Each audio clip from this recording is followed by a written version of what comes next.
Bismillahirrahmanirrahim. Assalamualaikum warahmatullahi wabarakatuh.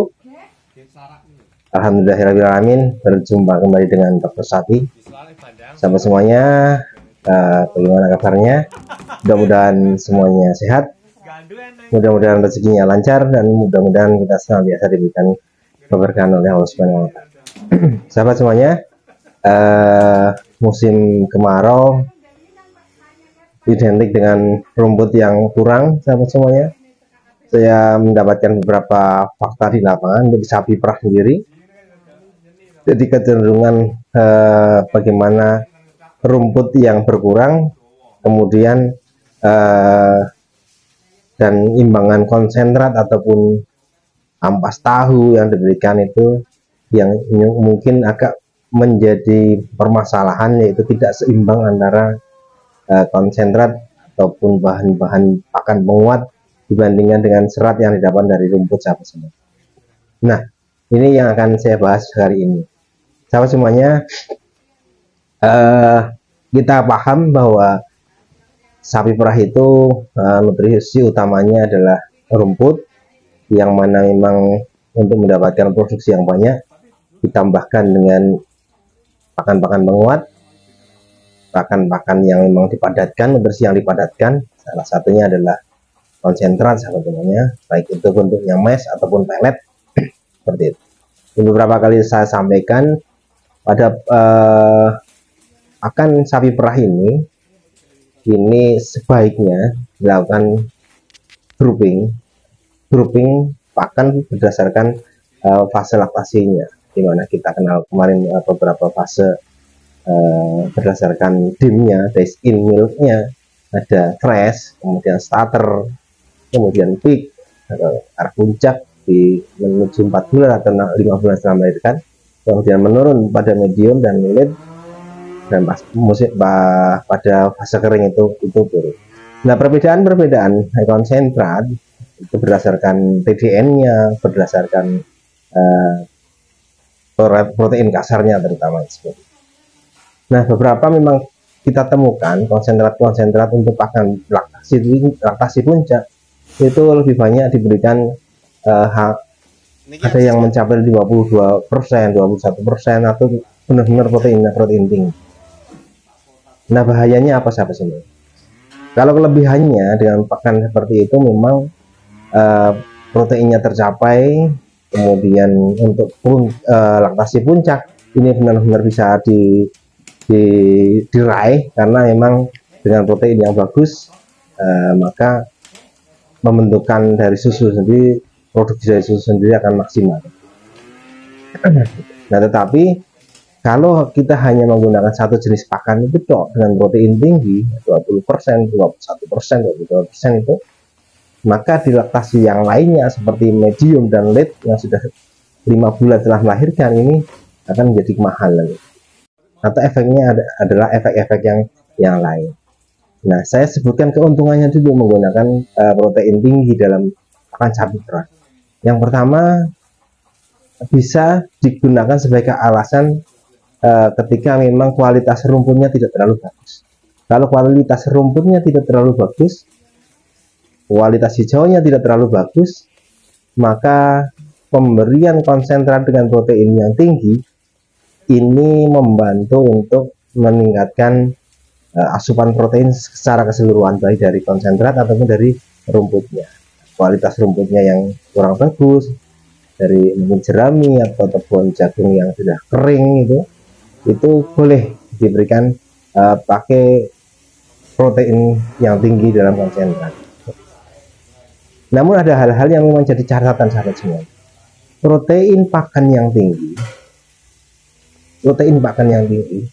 itu identik, pertama adalah satu, mahal, lebih mahal.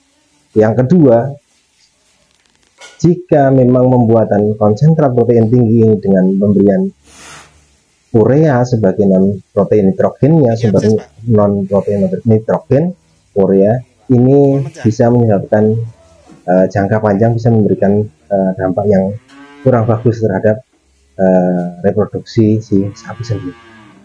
Maka salah satu indikasi yang saya sekarang agak mulai bahas ternyata ada tren sapi-sapi dengan pemberian protein yang tinggi di semua fase itu cenderung sapi-sapinya banyak mengalami kesulitan untuk bunting, perkawinannya, SPRC-nya jadi tinggi, kemudian conception rate-nya, buntingannya jadi turun, segala macam. Itu memang harus menjadi perhatian semuanya.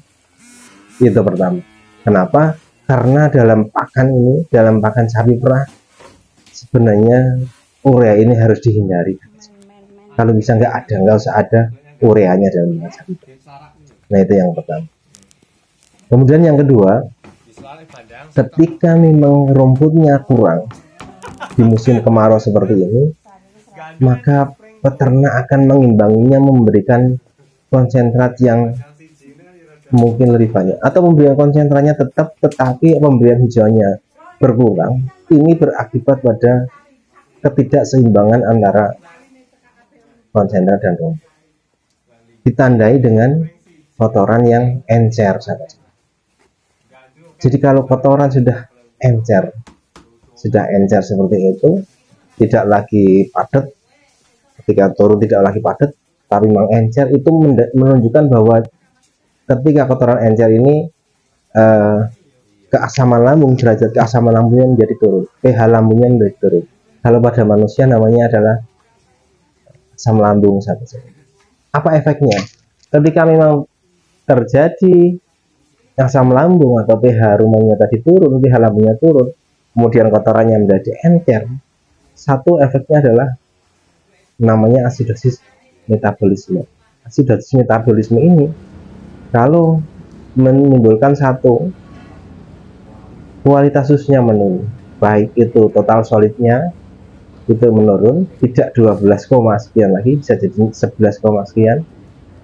Kemudian lemak fatnya itu juga menurun di kualitasnya. Nah, kemudian yang kedua, kalau itu terjadi secara terus-menerus, maka kondisi asidosis ini akan membuat fili-fili rumen. Fili-fili rumen itu adalah ya semacam rambut-rambutnya yang ada di rumen ini, yang dia menghasilkan volatile fatty acid segala macam untuk produksi susu, untuk pertumbuhan. Ini banyak yang mengelupas, banyak yang gundul, banyak yang rusak dengan kondisi asam lambung ini. Jangka panjang jika terjadi seperti itu, sapi akan menjadi sakit kronis, asidosis yang kronis, lama-lama kemudian gundul, makanya si produksi susunya akan selalu rendah. Nah, ketika memang asidosisnya cukup parah, bisa menjadi kepincangan. Kalau sudah pincang, namanya laminitis, itu salah satu dari kondisi asidosis yang klinis, sudah parah. Nah, kalau sudah pincang, otomatis sapi sudah nafsu makannya akan berkurang. Kalau sudah nafsu makannya berkurang, sudah pincang, itu maka produksi susunya pun akan mengalami penurunan. Ini jangka panjang seperti itu. Tapi yang perlu nanti diketahui, salah satunya adalah ketika memang pemberian protein tinggi, ada konsentrat, tidak diimbangi dengan serat pada rumput, menimbulkan asidosis metabolisme juga akan diikuti oleh rendahnya derajat keasaman pada saluran reproduksi, yaitu di uterus. Maka ada kaitannya dengan kegagalan setelah inseminasi buatan, kegagalan bunting.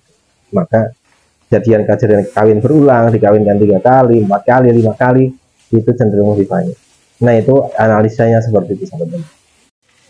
Nah, maka yang perlu kita perbaiki ada beberapa hal. Yang pertama, lakukan feed and grouping. Sesuai berapa kali saya sudah sampaikan, feed and grouping. Sapi perah dengan asupan hijauan yang bagus, kualitas hijauan yang bagus, laktasi puncak pun hanya butuh 16% protein. Di fase fresh itu 18 protein. Seminggu setelah melahirkan hanya butuh 18% protein. Kemudian 30 hari sampai 30 hari, seminggu sampai 30 hari hanya butuh 17 protein, 17%. Kemudian di 1 bulan sampai 5 bulan atau sampai 5 bulan pas menanjak puncak, ini hanya butuh 16% protein. Kemudian kalau sudah di atas 5 bulan, di atas 150 hari sampai 7 bulan, 210 hari, ini dia hanya membutuhkan sekitar 14% butuh. Kalau sudah late, dia hanya mungkin sekitar butuh di bawah 14%, 13, 12 seperti itu. Nah, kalau di lokasi-lokasi yang sudah medium dan late di atas 7 bulan itu tetap diberikan protein yang tinggi, tetap diberikan konsentrasi dengan protein tinggi. Yang pertama, kemahalan. Masih mending kalau dikonversikan proteinnya masih dikonversikan menjadi badan yang gemuk. Tetapi kalau tidak dikonversikan menjadi badan gemuk, efek negatifnya asidosis ini eman-eman, sayang, uangnya untuk beli konsentratnya sayang banget. Tapi besar. Maka itu satu, mengatasinya dengan cara feed in grouping diterapkan. Yang kedua, dalam kondisi yang kekurangan rumput ini sebisa mungkin dicukupkan serat. Barangkali sapi-sapi yang sudah lokasi medium sulit ke belakang itu boleh diberikan serat, sumber-sumber serat seperti jerami. Tapi yang di masa puncak pertahankan kualitas hijauannya seperti itu. Nah, yang ketiga, kalau memang memungkinkan, pada konsentratnya diberikan formula sodium bikarbonat untuk mengurangi terjadinya asidosis seperti itu. Kita ingat kalau pada sapi-sapi potong, itu ada fase-fase akhir pengemukan di 90 hari atau 120 hari, maka 1 bulan terakhir sebelum dijual ini tidak menginginkan rumput yang banyak, maka konsentratnya diperbanyak. Caranya seperti apa biar tidak terjadi asidosis? Maka dilakukan pemberian buffer di dalam konsentratnya dalam formula sekitar 0,03% dalam formula. Dengan pemberian buffer sodium bikarbonat, maka mengurangi risiko terjadinya asidosis. Mungkin itu sahabat semuanya penjelasannya. Hati-hati dengan protein tinggi pada pakan. Yang kedua, hati-hati dengan musim kemarau yang memang kebutuhan rumputnya, suplai rumputnya berkurang, suplai seratnya berkurang. Kemudian yang ketiga, hati-hati dengan efek-efek yang ditimbulkan dari asidosis. Seperti itu sahabat semuanya penjelasannya, mudah-mudahan bermanfaat. Sekian, assalamualaikum warahmatullahi wabarakatuh.